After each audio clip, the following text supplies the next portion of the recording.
I joined the service in 1993, June, when I underwent training at the Police College in Pretoria. And from there, I was deployed to go and work in Potchefstroom.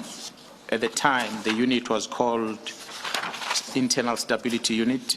In 1993, when December, after my training, which the name then later changed into Public Order Policing Unit.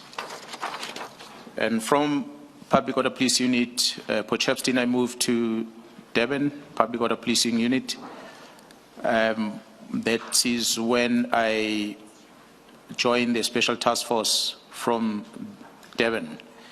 I attended a training in the Special Task Force in 1998, and from there I worked at the unit, the Special Task Force Durban, until 2001. In 2001, I moved to Pretoria, where I assumed command of the Pretoria unit, Special Task Force.